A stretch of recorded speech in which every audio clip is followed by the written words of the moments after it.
Hi, Chandler Crouch here. I am having a conversation with Rich Deotte. Rich is a current sitting board member on the Tarrant County Appraisal District Board of Directors, and he's also running for re-election.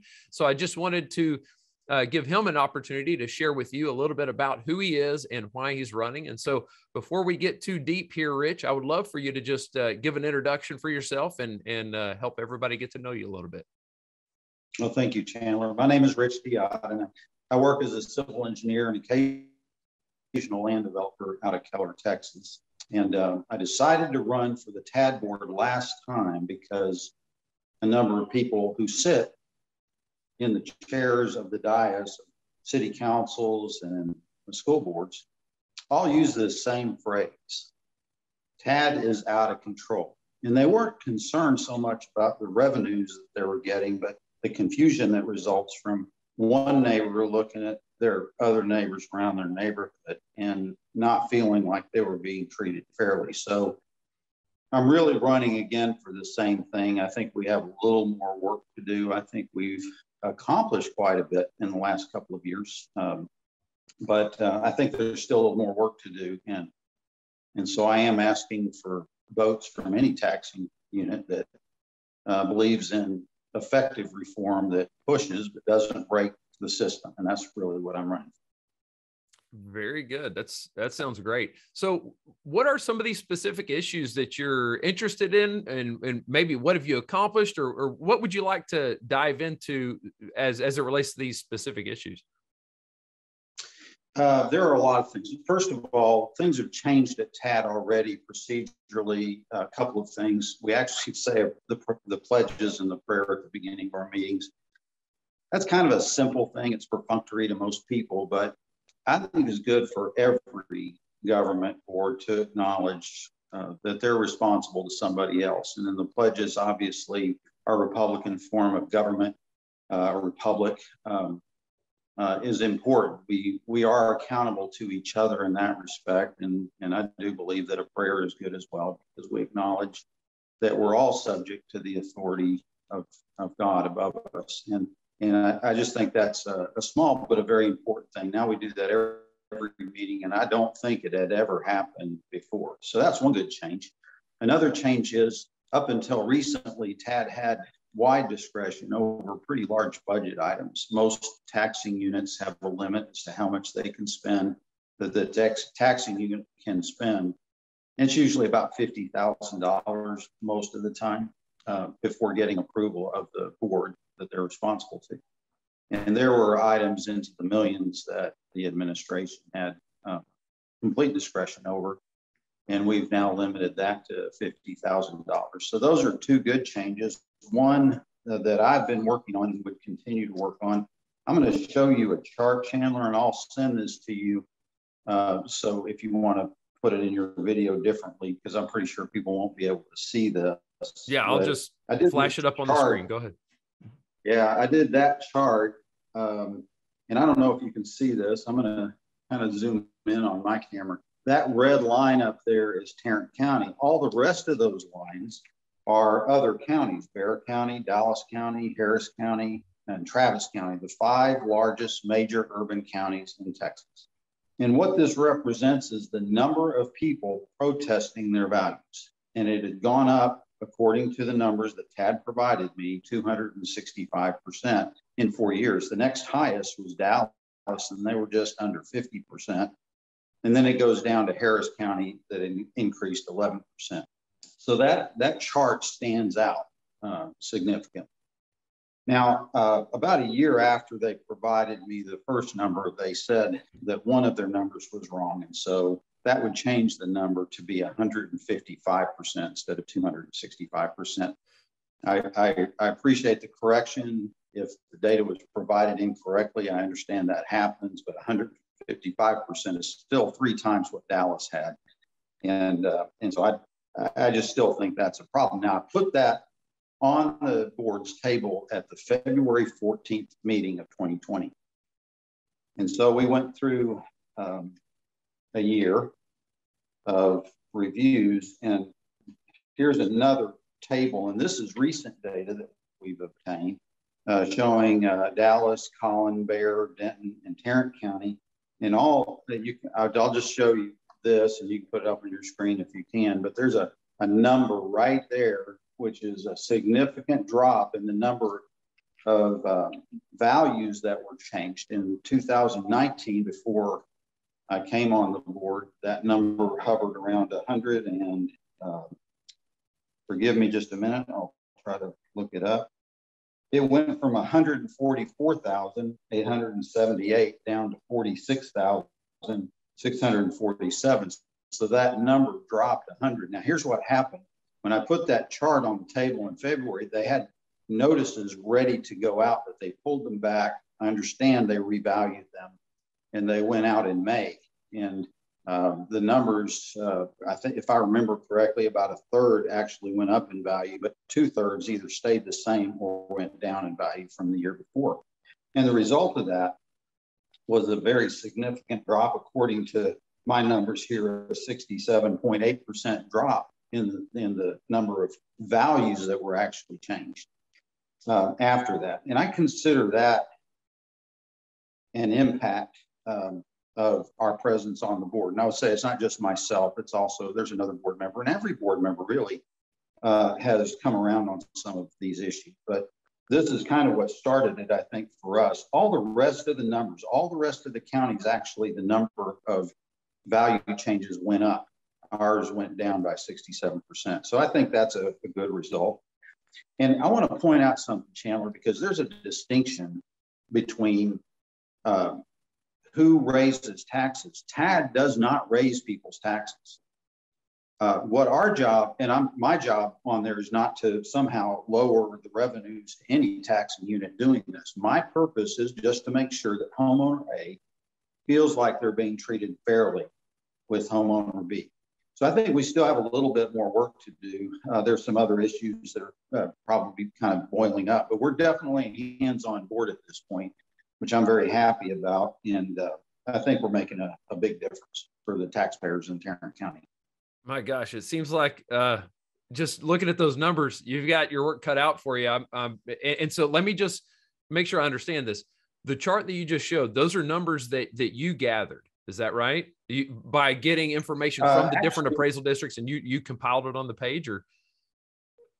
Yeah, somebody else in both cases. I got this data from other people. There was an open records request that was done by a taxing unit that obtained this latest data showing the 100,000 drop in valuation changes. The first one actually, I think that came from an activist, but nobody has disputed, and all these numbers have been verified, with the exception of there are, hang on just a minute, there's 35 different numbers. All of those numbers stayed the same after scrutiny, except for one number, which was the 2019 number from TAD, and they had reported 208,000 protests to me, but then they lowered that number later, about not quite a year later. So that's okay. It still says the same thing. It still says that Tarrant County has gone through kind of an upheaval in terms of their protests, and it's reflected in the number of people protesting that we got on.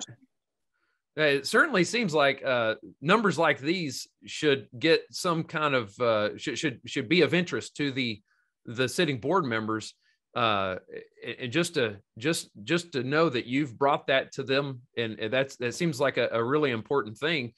Once you've brought that to them, what's been the reaction, and do you have any idea on why the numbers are the way they are for Tarrant County, and why it's so different for Tarrant County than every other place, and what's happened with this?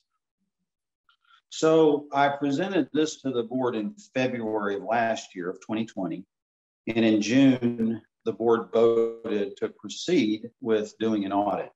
Immediately after that meeting, 2 board members resigned. This is, as far as I know, this has never happened in Texas, but they, for various reasons, personal reasons and otherwise, I guess, they stepped down. They actually asked to be recalled because procedurally that gave the taxing entities that voted for them to replace that person with somebody they wanted. So they did that. Now we ended up with 2 new board members, and there was some discussion about this, but I decided to just re-vote. And I won the first vote 3-2, but with the new members, and I'm not saying that either of them, I think it's just hard to catch up with all the information that had gone on before. So I don't find any fault with any of the board members for their vote, except I do think this is compelling, and I wish they had voted with me the second time. But it was a 3-2 vote not to do the audit the next time.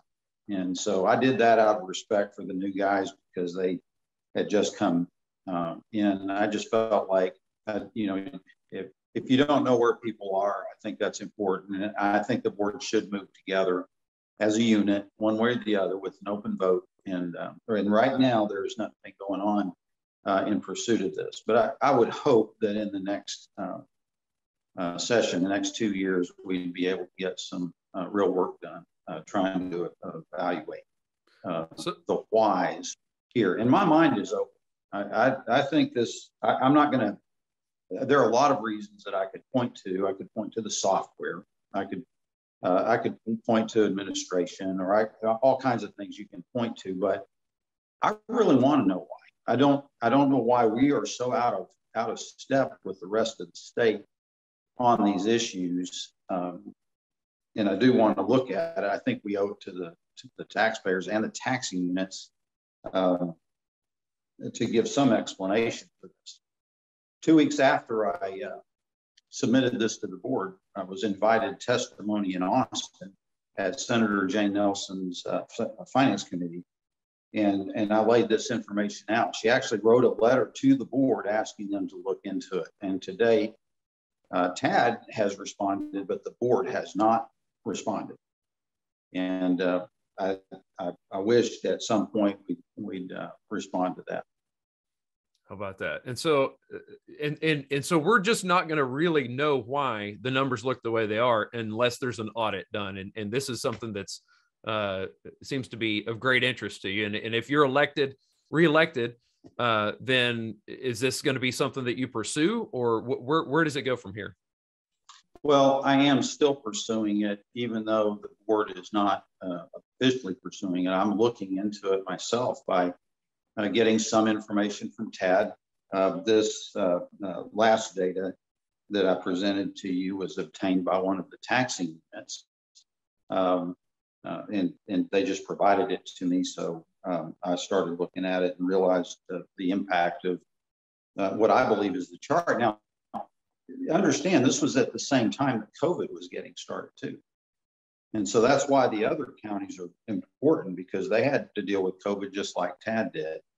And their numbers all went up instead of dropping dramatically. And I'm happy with the result. Don't misunderstand me. I'm just wondering why such a big change. Yep. You've got me wondering. I'd love to know. Well, I appreciate what you've been doing on the board. I appreciate anybody that's stepping up to serve. It's a voluntary, unpaid position. And my personal view on this is the more people that take interest and ask questions and say, why are things happening the way they are? And just standing up on behalf of the taxing entities and kind of by proxy, the taxpayers to just provide that questioning is important. Let me, gosh, there's so many questions I'd love to ask you, but we probably should wrap the interview up pretty quick here. Let me ask a question. I'll have two more. So the next to last question is this: what do you view as the purpose of a board member on the board of directors at TAD? What's the purpose of that role? According to the tax code, governance is the word that the tax code uses. And, TAD is a little over 200 people altogether who all do their jobs. As near as I can tell, they all do them pretty well. There's not a whole lot of kibitzing that a board member would have to do, but I think as an example, when we set a $50,000 limit of discretionary spending at TAD, that that is a step that I think pretty much all of the taxing units abide by already. And I felt like, there's a certain accountability that goes with having to bring those contracts in front of the board. And so I think there's a governance role. It's not just passing a budget, and it's not just eating donuts and drinking coffee. I don't serve on those kind of boards. I don't have the time to do that. And so we've been real aggressive in trying to make sure that we're performing due diligence in the role as board. And I think, the fact that we got elected, the bigger entities can kind of pick their people a lot easier because there's only one or two entities, and that's a board member. And I got elected with votes from all over the county. And so I think here's the good thing, because a lot of people are suspicious of their taxing unit because they tax them. But what I found is that a lot of taxing units are full of people who do want accountability. They hear their neighbors when they tell them that things aren't fair at TAD. And to hear the phrase TAD is out of control as many times as I did in the beginning is very important. And I think the board needs to represent the taxing units and their constituents, and everybody needs to feel like that the board is doing what it can to scrutinize the activities to ensure that the systems and policies and the procedures result in fair appraisals across the board as much as possible. Very good.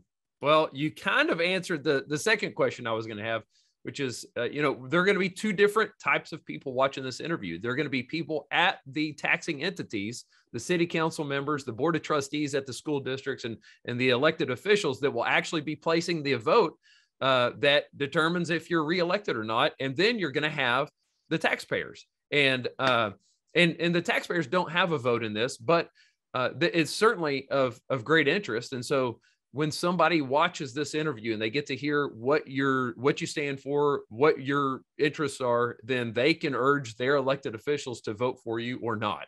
And so, I feel like you kind of answered the question, talking to the taxpayer of why this is important to you, or what your perspective on their view in this whole thing and how in their role. But is there anything else that you'd like to say specifically to a taxpayer that might be watching this, on why they should contact their elected representative to urge them to vote for you? Well, I would do two things, because the last election, there was a groundswell for my campaign, and thousands of people emailed their support to various places, and I'm very thankful for that. I would suggest go ahead and call your city councilman, your mayor, your school board president, your school board members, and just encourage them. And I'm going to ask you to be nice about it, because they're doing a volunteer job as well. And if there is a lot of communication, sometimes that's counterproductive. So I would suggest making a call or two and let your voice be known, or show up at their meeting where they're going to vote their votes and tell them what you think. Today, especially, school boards and city councils need to hear people in a kind of a toned down way, so to speak, because frankly, some of them are getting blasted. I know many of them, and I feel for them because they're trying to do a volunteer job. So I'd ask, if you make those calls, and I want to encourage you to, I don't want you to shy away, because it's really the only way you can affect this vote, but be very nice to them and understand that they're doing very hard work right now. All of them are. And I would just encourage you to do that. And to the taxing units themselves, all TAD can do is in my opinion, is just try to make the process more fair between homeowners. For me, this isn't about raising revenues or cutting revenues, because that's their job. But I think internally, the people across the board can be treated more fairly. And we want to discover as a board together moving forward how to do that. That is so great. I would encourage you, go ahead and call your city council and your school board member, but be very nice about it, because everybody knows the things that they're dealing with now.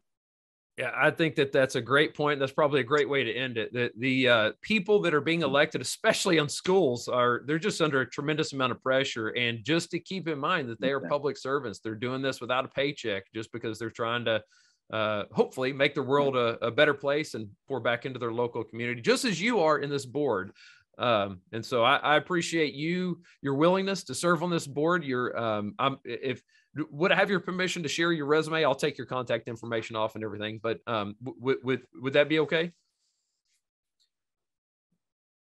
Can you hear That'd me? be fine. My Okay. work, the resume is mostly my other work that I've been involved in professionally, but you can add 2 years of service on TAD to that, and that would be that'd be just fine. Well, I'll send you these two.